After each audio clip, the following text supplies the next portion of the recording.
নমস্কার বন্ধুরা, আমি মানস বিশ্বাস দ্য বং ইন্সপিরেশন ইউটিউব চ্যানেলে তোমাদের সবাইকে স্বাগত জানাই।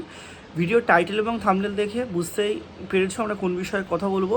তা আজকে আমি কথা বলবো পশ্চিমবঙ্গের সমস্ত অস্থায়ী কর্মচারী, সেই অস্থায়ী কর্মচারী স্থায়ীকরণ বা বেতন বৃদ্ধি নিয়ে একটা বড় আপডেট কিন্তু উঠে এসেছে। তা সেটাই বলবো এবং অথেন্টিক নিউজ কিন্তু আমি দেবো। তা ভিডিওটা শেষ পর্যন্ত দেখবেন এবং যারা যারা আমার এই চ্যানেল নতুন, তোমরা অবশ্যই চ্যানেলটি সাবস্ক্রাইব করে পাশের বেল আইকনটি ক্লিক করে রাখো, তোমাদের জন্য অথেন্টিক আপডেট আমি তোমাদের দিই। আর অবশ্যই চ্যানেলটা বেশি পরিমাণে শেয়ার করে দাও সবার কাছে, লাইক করো। বেশি যত সাবস্ক্রাইবার হবে আমি তোমাদের জন্য আরও ভালো ভিডিও আনতে পারবো। তা তোমরা সবাই জানো যে আমাদের রাজ্যের মাননীয় মুখ্যমন্ত্রী শুভেন্দু অধিকারী মহাশয় যবে থেকে মুখ্যমন্ত্রী হিসেবে শপথ গ্রহণ করেছেন, তারপর তাদের যে সল্টলেকের অফিস, সেই অফিসে কিন্তু জনতার দরবার নামে একটা কর্মসূচি তিনি কিন্তু করছেন। তা এই জনতার দরবার কর্মসূচিতে কালকে হয়তো সেটা সংগঠিত হয়েছে কাল বা পরশু দিন। তাই সেই সময় কিছু অস্থায়ী কর্মচারী তাদের কাছে গেছিলেন এবং তাদের কিছু দাবি দাবা মুখ্যমন্ত্রীর কাছে রেখেছিলেন।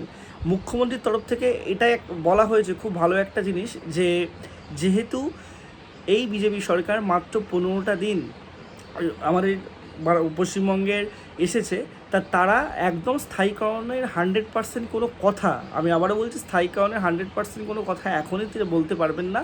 কিন্তু এটা তিনি অ্যাসিওর করেছেন যে আগামী সেপ্টেম্বর মাস থেকে যারা অস্থায়ী কর্মচারী তারা অন্যান্য বিজেপি রাজ্যে, যেমন জবরদস্তি সরকার সবাই বলা হচ্ছিল, তা সেরকম কেন্দ্রের হারে কিন্তু বেতন পাওয়ার যে ব্যাপারটা সেটা কিন্তু তারা অবশ্যই পাবে।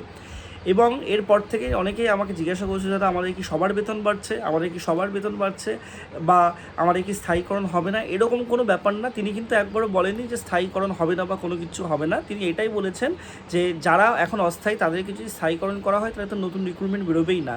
এবং আমাদের রাজ্যে বর্তমানে পিএসসি, ডব্লিউবিপিআরবি, হেলথ থেকে শুরু করে সমস্ত জায়গায় প্রচুর রিক্রুটমেন্ট খালি হয়ে আছে। তা সেগুলো কিন্তু পূরণ করা হবে, অর্থাৎ নতুন রিক্রুটমেন্টের দিকে কিন্তু নজর দেওয়া হচ্ছে, সেটা এসএসসি থেকে শুরু করে ডব্লিউবিপিআরবি সব দিক থেকেই। তার নতুন রিক্রুটমেন্ট যেমন আসবে, যারা অস্থায়ী কর্মচারী তাদের কথাও কিন্তু ভাবা হবে।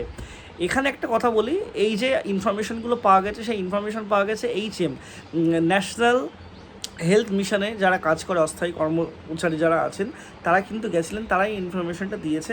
তারপর থেকে অনেকেই জিজ্ঞাসা করছে যে এই যে এনএইচএম বা ন্যাশনাল হেলথ মিশন, এটা তো কেন্দ্র সরকারের অধীনে একটা কাজ, তারাই কি শুধুমাত্র সেটা পাবে? তাদেরকেই কি অগ্রাধিকার দেওয়া হবে, নাকি সবাই, প্রত্যেকটা অস্থায়ী কর্মচারী সবাই পাবে?